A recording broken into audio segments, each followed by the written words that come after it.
പ്രശാന്ത്, കേരളത്തിലെ മുനമ്പ് ഇപ്പോൾ ആർക്കും വേണ്ടാതായി തീർന്നിരിക്കുകയാണ്. 300 കുടുംബങ്ങൾ അനാഥമായി തീർന്നിരിക്കുകയാണ്, പെരുവഴിയിലാണ്. അവരവിടെ സമരം നടത്തുന്നുണ്ട്. അതിൻ്റെ 100-ാം ദിവസം പിന്നിടുമ്പോൾ വീണ്ടും ചില രാഷ്ട്രീയ കക്ഷികളൊക്കെ അവിടെ ഒത്തുചേർന്നു. ഒരു MP അവിടെ ചെന്നപ്പോൾ വളരെ വികാരഭരിതനായി മാറുകയും ചെയ്തു. ഒടുവിൽ അദ്ദേഹത്തിന് മലക്കം മറിയേണ്ടി വരികയും ചെയ്തു എന്നുള്ളതാണ് നമ്മളിപ്പോൾ കണ്ടു നിൽക്കുന്ന കാര്യം.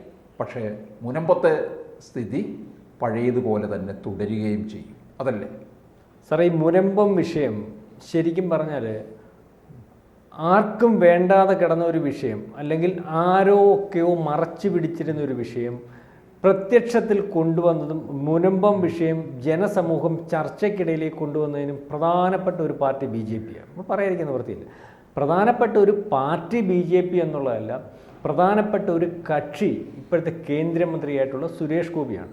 നമ്മൾ ഈ മുനമ്പം വിഷയം ഇന്ന് വീണ്ടും അപ്രസക്തമാവുന്ന സാർ പറഞ്ഞല്ലോ.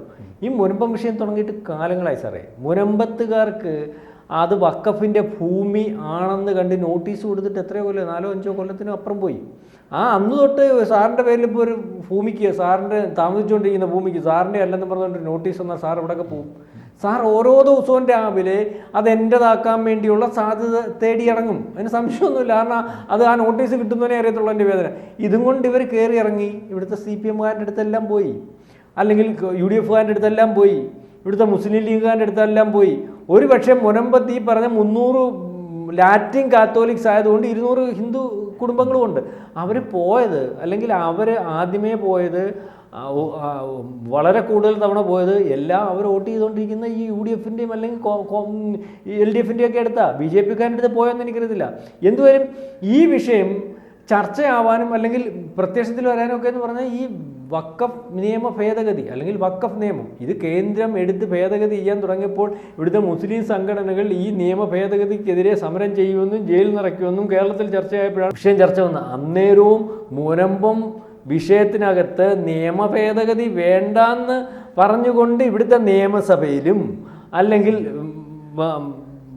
പൊതുയിടങ്ങളിലും ഒക്കെ മുസ്ലിം സംഘടനകളുടെ ഭാഗമായിട്ട് ചർച്ച ചെയ്യുകയും നിയമസഭയിൽ ഇവിടുത്തെ ഭരണപക്ഷവും പ്രതിപക്ഷവും കൂടെ ഈ നിയമ ഭേദഗതിക്കെതിരെ പ്രമേയം പാസ്സാക്കുകയും ഒക്കെ ചെയ്യുമ്പോഴും ഈ 300 കുടുംബങ്ങൾ അവിടുന്ന് ഇറങ്ങി, അല്ലെങ്കിൽ 500 കുടുംബങ്ങൾ അവിടുന്ന് ഇറങ്ങിപ്പോകുന്നു.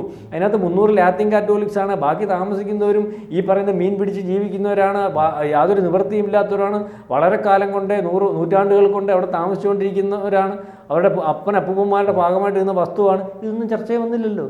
അവരന്നേരവും ഈ സമരത്തിലും പ്രതിഷേധത്തിലോ ഈ പറയുന്ന രാഷ്ട്രീയ പാർട്ടികളുടെ എല്ലാം കൂടെ അവർ വിശ്വസിച്ച് വോട്ട് ചെയ്ത് MP-യുടെ MLA-യുടെ എല്ലാം അടുത്ത് പോയി. അന്നേരം MP ഈ പറയുന്ന ഹൈബി ആണെങ്കിൽ MLA CPM-കാരൻ്റെ എല്ലാവരും കൈമലത്തി. ഒരു സുപ്രഭാതത്തിൽ ഈ മുനമ്പം വിഷയം അല്ലെങ്കിൽ ഈ പറയുന്ന ഭേദഗതിയെ വന്നപ്പോൾ ഈ വിഷയം ചർച്ചയായി. എന്നിട്ടും മാധ്യമങ്ങൾ അങ്ങോട്ട് പോയില്ല. ഒരു മാധ്യമവും റിപ്പോർട്ട് ചെയ്തില്ലല്ലോ മുനമ്പം വിഷയം. സുരേഷ് ഗോപി ഒരു സുപ്രഭാതത്തിൽ അവിടുന്ന് ഒരു പള്ളിയിലച്ചൻ അന്ന് പറഞ്ഞ വാർത്താ മാധ്യമങ്ങൾ കൊടുത്ത കാര്യം ശരിയാണെങ്കിൽ, ഒരു പള്ളിയിലച്ചൻ ആ സമരത്ത് നേതൃത്വം കൊടുക്കുന്ന ഒരു പള്ളിയിലച്ചൻ അല്ലെങ്കിൽ ഒരു സ്ത്രീ പറഞ്ഞതനുസരിച്ച് സുരേഷ് ഗോപിയെ വിളിക്കുന്നു, ഞങ്ങളുടെ സമരത്തിലൊന്ന് പങ്കെടുക്കണം, ഞങ്ങൾക്ക് ഇന്നതാണ് ഞങ്ങളുടെ വിഷയം എന്ന് പറഞ്ഞപ്പോൾ തലേന്ന് പറയുന്നു, പിറ്റേന്ന് രാവിലെ 8:30 സുരേഷ് ഗോപി ഇവിടെ ചെല്ലുന്നു. മാധ്യമങ്ങൾ സുരേഷ് ഗോപി എന്ന് പറഞ്ഞ കേന്ദ്രമന്ത്രി ഒരു വിഷയത്തിനകത്ത് പോകുമ്പോൾ മാധ്യമങ്ങൾ ചെല്ലേണ്ടതായിട്ടുണ്ട്. അങ്ങനെ മാധ്യമങ്ങൾ ആ വിഷയം റിപ്പോർട്ട് ചെയ്യേണ്ടി വരുന്നു. സുരേഷ് ഗോപി അന്ന് അവിടെ വെച്ച് പറയുന്നു, ഞാൻ ഈ സമരം നടത്തുന്നവരുടെ കൂടാണ്, ഇവിടുത്തെ സാധാരണക്കാരൻ്റെ കൂടാണ്, ഇവിടുത്തെ മത്സ്യത്തൊഴിലാളികളുടെ കൂടാണ്. ഈ സമരത്തിന് ഒരറുതി വരുന്നിടം വരെ സുരേഷ് ഗോപി എന്ന് പറയുന്ന MP അല്ലെങ്കിൽ സുരേഷ് ഗോപി എന്ന് പറഞ്ഞ കേന്ദ്രമന്ത്രി നിങ്ങളുടെ കൂടെ കാണുമെന്ന് പറഞ്ഞു. പക്ഷേ സുരേഷ് ഗോപി അന്ന് അവിടെ ചെന്നില്ലായിരുന്നുവെങ്കിൽ ആ അധ്യായം അവിടെ വെച്ച് അടയുക. അല്ല, അധ്യായം അടയുമല്ല. ഈ സമരം ആരും ഏറ്റെടുക്കത്തില്ല. ഈ സമരം ആരും, അല്ലെങ്കിൽ മാധ്യമങ്ങൾ ഈ സമരം ഏറ്റെടുക്കാൻ തയ്യാറല്ല. സുരേഷ് ഗോപി അവിടെ ചെന്നപ്പോൾ മാധ്യമങ്ങൾക്ക് അവിടെ ചെന്നേ മതിയാവത്തുള്ളൂ. അപ്പോൾ സുരേഷ് ഗോപി ഈ സമരം പിക്ചറിൽ കൊണ്ടുവന്നു. BJP ചെന്നു, അല്ലെങ്കിൽ BJP നേതാക്കന്മാർ ചെന്നു തുടങ്ങി, ഇവിടുത്തെ VHP നേതാക്കന്മാർ ചെന്നു തുടങ്ങി. ഇത് ചെന്ന് തുടങ്ങിയപ്പോൾ ഇവിടുത്തെ ഭരണത്തിലും പ്രതിപക്ഷത്തിലും ഇരിക്കുന്ന നേതാക്കന്മാർക്ക് അവിടുത്തെ കാര്യത്തിനകത്ത് കേരളത്തിലുടനീളം ചർച്ചയാവുന്നു. കൈ പൊള്ളും എന്ന് കണ്ടുകൊണ്ട് VD സതീശൻ ചെല്ലുന്നു, കുഞ്ഞാലിക്കുട്ടി ചെല്ലുന്നു. കാരണം ലാറ്റിൻ കാത്തോലിക്സ് എന്ന് പറഞ്ഞാൽ ക്രിസ്ത്യാനികൾ പരമ്പരാഗതമായിട്ട് UDF വോട്ട് ചെയ്യുന്നവരാണ്.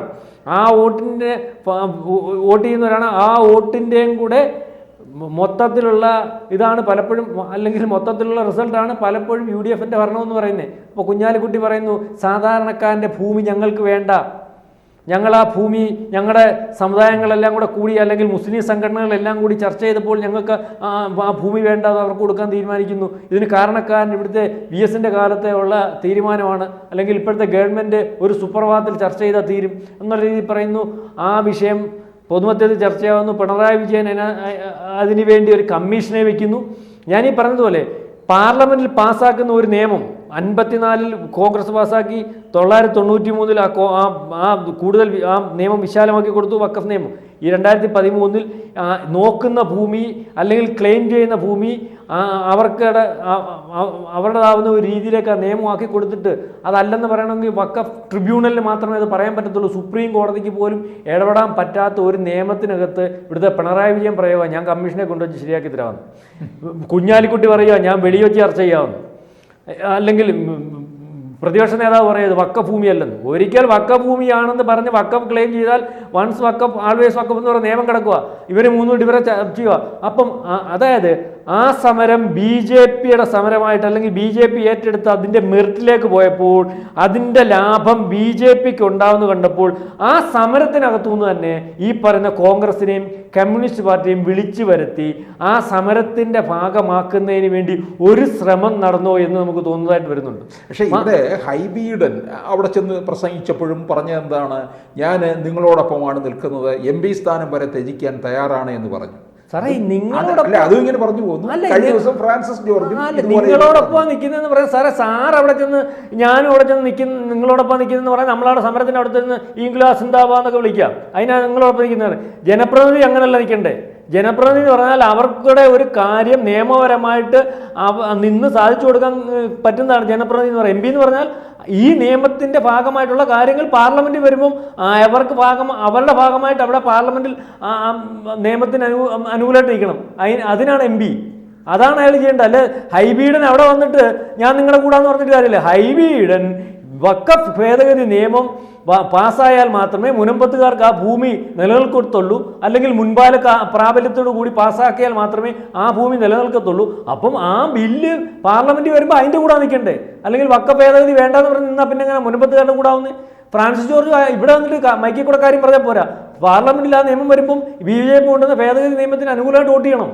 അതിനാ ജനപ്രതിനിധി എന്ന് പറയുന്നത്. അല്ല നമ്മളവിടെ ചെന്ന് അനുകൂലം അല്ലെങ്കിൽ അവിടെ കൂടെ നിന്നിട്ട് ഐക്യദാർഢ്യം പ്രഖ്യാപിച്ചാൽ മതി. ജനപ്രതിനിധികളുടെ ഐക്യദാർഢ്യം എന്ന് പറഞ്ഞാൽ ഈ പറയുന്ന സാഹചര്യങ്ങൾ വരുമ്പോൾ അവർക്ക് അനുകൂലമായിട്ട് നിൽക്കുന്നതെന്നുള്ള.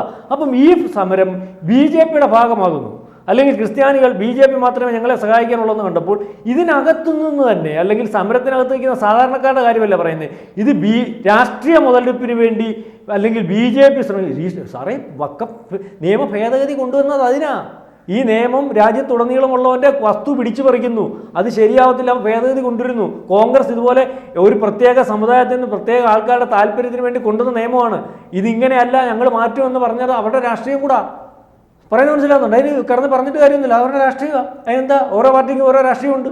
ആ രാഷ്ട്രീയ ലൈനിനോട് ജനങ്ങൾ താല്പര്യപ്പെടുന്നുണ്ടെങ്കിലാണല്ലോ ആ പാർട്ടി ജനത്തിൻ്റെ ഭാഗമാവുന്നത്. അപ്പോൾ ആ രാഷ്ട്രീയ ലൈനിനോട് അവരുടെ ഈ ഭേദഗതിയോട് അവിടുത്തെ ലാറ്റിൻ കാത്തോലിക്സും ഇവിടുത്തെ ക്രിസ്ത്യാനികളും അല്ലെങ്കിൽ ഇത് ശരിയാണെന്ന് കണ്ട് ആൾ കൂടുന്നത് കണ്ടപ്പോൾ ആ BJPയുടെ താല്പര്യം സംരക്ഷിക്കാതിരിക്കുന്നതിന് വേണ്ടി പാവത്തങ്ങളുടെ ഭൂമി പോയാലും വേണ്ടുമില്ല, ഈ സമരം പൊളിക്കണമെന്ന താല്പര്യത്തോടു കൂടി ചിലർ നിൽക്കുന്നതായിട്ട് നമുക്ക് മനസ്സിലാവുന്നുണ്ട്. നേരത്തെ ഈ വഖഫ് അല്ലെങ്കിൽ ഈ മുനമ്പത്തെ വിഷയം, വഖഫിൻ്റെ വിഷയം ഇവിടുത്തെ മാധ്യമങ്ങൾ മറച്ചു പിടിച്ച് മുന്നോട്ട് പോയതുപോലെ വീണ്ടും മാധ്യമങ്ങൾ അവിടുന്ന് മാറിയിട്ടുണ്ട്. ആ സമരം കിടക്കുന്നവരെ ആരും തിരയാനില്ലാത്ത ഒരവസ്ഥ ഉണ്ടായിട്ടുണ്ട്. BJP ഈ വിഷയമായിട്ട് വന്നിട്ട് BJPക്ക് അവിടെ വേണ്ട രീതിയിലുള്ള പരിഗണന കിട്ടാത്തതുകൊണ്ട് BJP പുറകോട്ട് മാറിയതായിട്ടാണ് നമ്മൾക്ക് മനസ്സിലാവുന്നത്. അതായത് ഈ സമരം വളരെ കൃത്യമായിട്ട് ആരൊക്കെയാണ് നേരത്തെ പൊളിക്കാൻ ശ്രമിച്ചത്, അതിനകത്തൊരു ഇസ്ലാമോഫോബിയ അല്ലെങ്കിൽ ഒക്കെ പറയുന്നുണ്ട്. ഈ സമരം പൊളിക്കുന്നതിന് ഏറ്റവും മുമ്പിൽ നിന്നിട്ടുള്ളത് ഇവിടുത്തെ മുസ്ലിം ലീഗും അല്ലെങ്കിൽ ഇസ്ലാമിസ്റ്റുകളും, UDF ആയിരിക്കും വെട്ടിലാകാൻ പോകുന്നത്. ഇസ്ലാമിസ്റ്റുകളും ഒക്കെയാണ്. ആ സമരം ഒരു പരിധിവരെ അല്ലെങ്കിൽ ആ ഇസ്ലാമിസ്റ്റുകളുടെ ഭാഗം ഒരു പരിധിവരെ വിജയിച്ചു എന്ന് വീണ്ടും വിചാരിക്കേണ്ട ഒരു അവസ്ഥയിലേക്കാണ് പോകുന്നത്. കാരണം ഏറ്റവും അവസാനം ഇന്നലെ ഫ്രാൻസിസ് ജോർജ് അവിടെ ചെന്നപ്പോൾ കുറച്ച് സമയത്തേക്ക് അദ്ദേഹം ഒരു കേരള കോൺഗ്രസ്സുകാരനും ക്രിസ്ത്യൻ അനുഭാവിയൊക്കെ ആയതുകൊണ്ടാണ് ഞാൻ വഖഫ് ഭേദഗതിയുടെ കൂടാണ് നിൽക്കുന്നത്, BJP വഖഫ് ഭേദഗതി നിയമം കൊണ്ടുവരുമ്പോൾ അതിന് അനുകൂലമായിട്ട് വോട്ട് ചെയ്യുമെന്ന് അവിടെ നിന്ന് പറഞ്ഞ ഫ്രാൻസിസ് ജോർജ് വീട്ടിൽ വരുന്നതിന് മുമ്പേ തിരിച്ചു പറയേണ്ട ഒരു അവസ്ഥ വരുന്നു. പ്രസ്താവന കേരള രാഷ്ട്രീയത്തിൽ വലിയൊരു ഇളക്കമുണ്ടാക്കി. ആ ഇളക്കം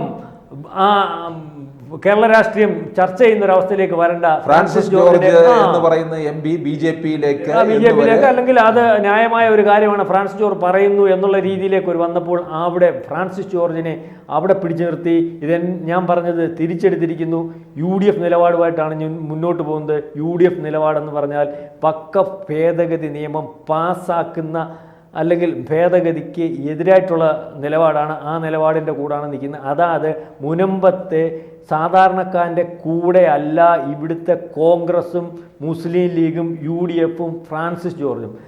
അത് വളരെ കൃത്യമായിട്ട് ഇന്നലെ ഫ്രാൻസിസ് ജോർജ് പറഞ്ഞു. ഇത് കൃത്യമായിട്ട് പറയിക്കുന്നതിന് ഇപ്പോൾ ഇവിടുത്തെ മുസ്ലിം ലീഗിന് സഹായിക്കുന്നു, അല്ലെങ്കിൽ ഇസ്ലാമിസ്റ്റുകൾക്ക് സഹായിക്കുന്നു.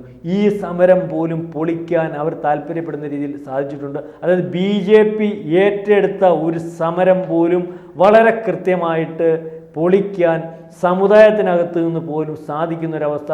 മുനമ്പം വിഷയത്തിന് ശേഷം ഇവിടുത്തെ നമ്മുടെ ഈ പറയുന്ന മുസ്ലിം ലീഗിൻ്റെ നേതാക്കന്മാരും മതമേലധ്യക്ഷന്മാരും കെട്ടിപ്പിടിച്ച് അല്ലെങ്കിൽ അങ്ങോട്ടും ഇങ്ങോട്ടും സൗഹൃദം പങ്കിടുന്നതും അല്ലെങ്കിൽ മതസൗഹാർദ്ദം പങ്കിടുന്നതും ഒക്കെ കണ്ടു. പക്ഷെ ഒരു കാര്യത്തിൽ മുസ്ലിം ലീഗിനോട് എനിക്ക് അഭിമാനമാണ്.